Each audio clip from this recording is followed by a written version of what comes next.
యేసుక్రీస్తు ప్రభు వారి యొక్క జీవిత చలనచిత్రాన్ని ప్రదర్శించడానికి ఈ దినం ఈ కార్యక్రమం ఏర్పాటు చేయబడింది. మరి నరసింహరావు గారు బట్టి వారి కుటుంబాన్ని బట్టి మరి యాకోబు బ్రదరు మరి ఆ కుటుంబాన్ని బట్టి దేవుని స్తుతిస్తున్నాం. మరి యేసుక్రీస్తు ప్రభు వారు మరి లోకానికి 2026 సంవత్సరాల క్రితం రావడం జరిగింది. యేసుక్రీస్తు ప్రభు వారు ఎందుకు వచ్చారు, మరి ఎందుకు ఈ గొప్ప శుభవార్తను ప్రకటింపబడుతుందంటే మానవాళ్ళని రక్షించడానికి, మనిషిని మరి దేవునితో మరి సంబంధం కలిగి ఉండడానికి, మానవునికి గొప్ప రక్షణ మరి నిత్య జీవాన్ని ఇవ్వడానికి ప్రభు యేసుక్రీస్తు ప్రభువారు ఈ లోకానికి వచ్చారు. మరి సాయంకాల సమయంలో ప్రియమైన కాలనీ వాసులందరూ కూడా ప్రభు యేసుక్రీస్తు నామంలో మీకు శుభాలు తెలియజేస్తున్నాం. మిమ్మల్ని అందరూ కూడా ప్రేమతో మరి యొక్క చలనచిత్ర సువార్త కార్యక్రమాన్ని మేము ఆహ్వానిస్తున్నాం. ప్రభు యేసుక్రీస్తు వారు ఈ లోకంలో జీవించి మరి ఆయన చేసినటువంటి అద్భుతాలు, ఆయన చేసినటువంటి గొప్ప సూచక్రియలు, మరి ఎందు నిమిత్తము ఆయన ఈ లోకానికి వచ్చాడో ఆయన తెలియజేసిన మాటలు, ఆయన తెలియజేసినటువంటి జీవపు మరి మాటలు మరి మనిషిని బ్రతికించి మనిషి జీవితాన్ని బాగు చేసి మరి భయంకరమైనటువంటి మరి నిస్సాయతలో నిరీక్షణ లేనటువంటి స్థితిలో ఉన్న మానవుని రక్షించడానికి, శాంతి సమాధానాన్ని ఇవ్వడానికి ప్రభు యేసుక్రీస్తు ప్రభువారు ఈ లోకానికి వచ్చాడు. ప్రియమైన సహోదరులారా, ఈ సాయంకాల సమయంలో నా జీవితంలో కూడా నేను కూడా ఒకప్పుడు మరి దేవుడు లేనివాడుగా, నిరీక్షణ లేనివాడుగా ఈ లోకంలో జీవిస్తున్నప్పుడు మరి ప్రభు నా జీవితాన్ని దర్శించాడు.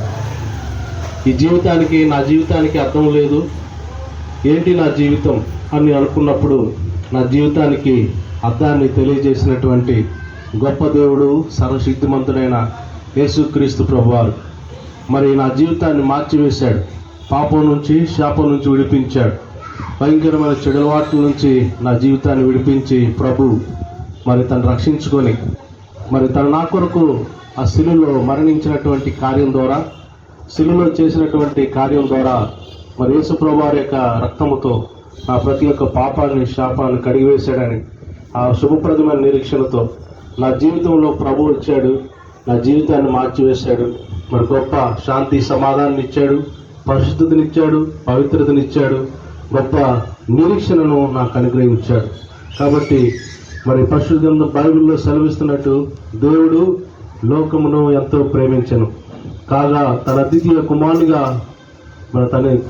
కుమారునిగా పుట్టినవాడి యందు విశ్వాసం ఉంచువాడు ప్రతివాడును నశింపక నిత్యజీవం పొందినట్లు ఆయన అనుగ్రహించాడు. ప్రియమైన సహోదరులారా, మరి అద్వితీయ కుమారుని ద్వారా నిత్య జీవాన్ని ఇవ్వడానికి మరి దేవుడు ఇష్టపడ్డాడు. మరి ఆయన యేసుక్రీస్తు ప్రభువారు మరి ఈ దినాల్లో మనం చూసినట్లయితే లెంట్ దినాలుగా 40 దినాలు మరి లెంట్ దినాలుగా అనేకమైన ప్రార్థనా మందిరాల్లో మరి చర్చిల్లో ప్రార్థనలు జరుగుతున్నాయి. ప్రభు యేసుక్రీస్తు ప్రభువారు మరి ఈ లోక పాపం అంతా కూడా మరి మోసుకెళ్ళడానికి ఆ శిలువలో ఆయన శిలువ కార్యం వెళ్ళడానికి మరి ఆయన చేసినటువంటి ఆ గొప్ప కార్యాన్ని మరి స్మరించుకుంటూ మరి ఈ దినం ఈ యొక్క చలనచిత్రాన్ని ప్రదర్శించడానికి జరిగింది. కాబట్టి మీరందరూ కూడా రావాల్సిందిగా, మీరుంటున్న ప్రాంతాల్లో కూడా ఈ చలనచిత్రాన్ని చూడాల్సిందిగా ప్రేమతో మీకు మనవి చేస్తున్నాం. ఒక పాట ద్వారా మరి పాట పాడిన తర్వాత మరి కార్యక్రమాన్ని ప్రారంభించుకుందాం. ముందుగా చిన్న ప్రార్థన చేసి, ఆమె హవ్వా అని పిలువబడింది. వారు తనతో నిత్యము సన్నిహితంగా ఉండాలని దేవుడు కోరుకున్నాడు. రమ్యమైన ఏదేను తోటలో దేవుని సన్నిధిలో వేదన మరియు మరణం లేకుండా వారు సంతోషంగా జీవించారు.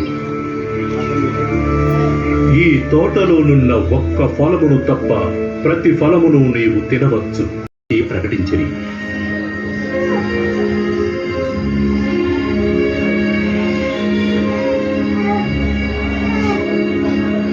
ఒక వారమైన తర్వాత సున్నతి దినములు ప్రారంభమైనందున యోసేపు మరియలు బాలుని యెరూషలేమునకు తీసుకుని వెళ్లి ప్రభువులకు ప్రతిష్ఠించి అతనికి యేసు అని పేరు పెట్టిరి. అక్కడ నీతిమంతుడును భక్తిపరుడునైన సుమయోను అని ఒకడు ఉండెను. వీరిద్దరూ దీవించబడుతున్నారు.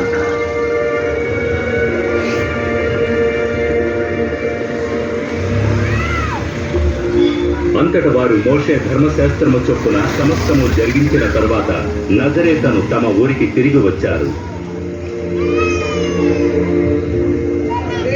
యేసుకు 12 ఏళ్ల వయసు వచ్చినప్పుడు యోసేపు మరియలు యేసును యెరూషలేముకు పస్కా పండగ ఆచరించుటకై తీసుకుని వెళ్లారు.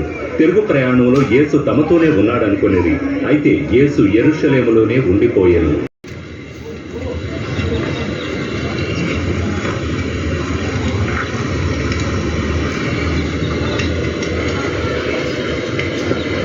ప్రజలు నా గురించి ఏమనుకుంటున్నారు? అలాగే నేను మీకు అధికారం ఇస్తున్నాను. మీరు నా రాజ్యములో నా బల్ల యొక్క అన్నపానములు పుచ్చుకొని సింహాసనముల మీద కూర్చుండి ఇశ్రాయేలు 12 గోత్రముల వారిని ఏలేరు. అయితే ఇక నిన్ను అప్పగించేదెవరు? సీమోను ఆగు. సాతాను మిమ్మల్ని అందరినీ శోధించకోరాడు. గోధుమలను జల్లించి పొట్టును వేరు చేయనట్లుగా మిమ్మల్ని జల్లించకోరాడు. కానీ నీ నమ్మిక తప్పిపోకుండానట్లు నీ కొరకు ప్రార్థించాను. నీవు మనస్సు తిరిగినంత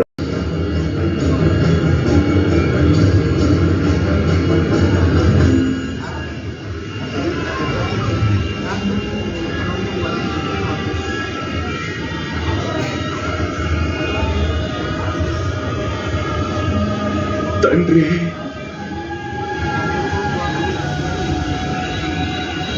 నీ చేతికి నా ఆత్మను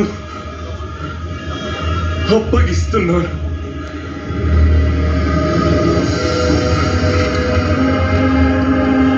రక్షించి వారిని తనతో సమాధానపరచడానికి దేవుడు మెస్సయ్యను పంపుతాడని చాలా కాలం క్రితమే ప్రవక్తలు లేఖనాలలో తెలియజేశారు.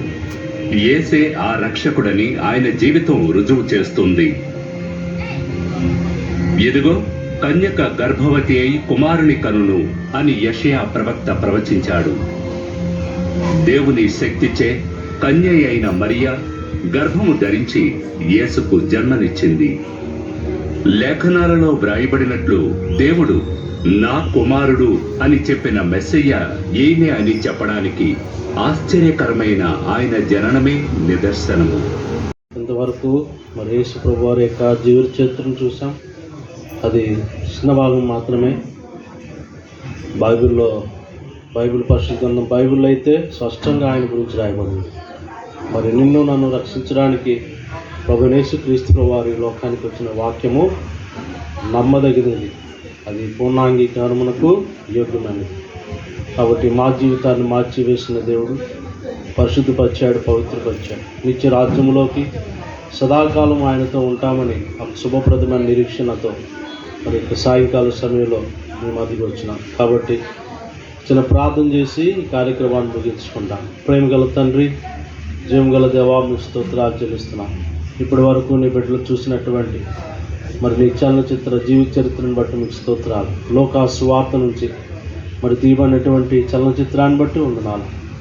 అని వారు చూసినటువంటి యొక్క కార్యములను నీ మాటలు విన్నారు.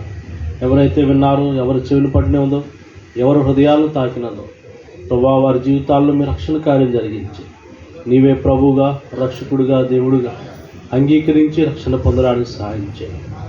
నువ్వే కృప చూపండి. నేను మీ దాసుడు యాకోబు గారు వారి కుటుంబాన్ని బట్టి వందనాలు, తాయేని బట్టి, లేవని బట్టి, జాన్ ఐజక్ని బట్టి స్తోత్రాలు. ఈ గృహాన్ని బట్టి, ఈ స్థలాన్ని బట్టి, నా యజమానులు బట్టి వందనాలు, స్తోత్రాలు చెల్లిస్తున్నాను. ఈ కాలనీలో ఉన్న ప్రతి కుటుంబాన్ని, ప్రతి వ్యక్తిని, ప్రతి చింటబిడ్డను కూడా మీరు దీవించి ఆస్వాదించండి. మంచి ఆరోగ్యాలు వారికి దయచేయండి. సత్య మార్గం వారికి బయలుపరచమని, మీ రక్షణ కార్యం జరిగించమని, వారు చేయి ప్రతి పనిలో నీవు తోడుగా నడిపిస్తూ రమ్మని, ప్రతి కీడు నుంచి, అపాయం నుంచి వారు కాపాడమని, రక్షించిన బిడ్డలుగా చేసుకున్నామని యేసుక్రీస్తు నామములో స్తుతించి ప్రార్థించి వేడుకున్నాం పరమ తండ్రి. ఆమేన్.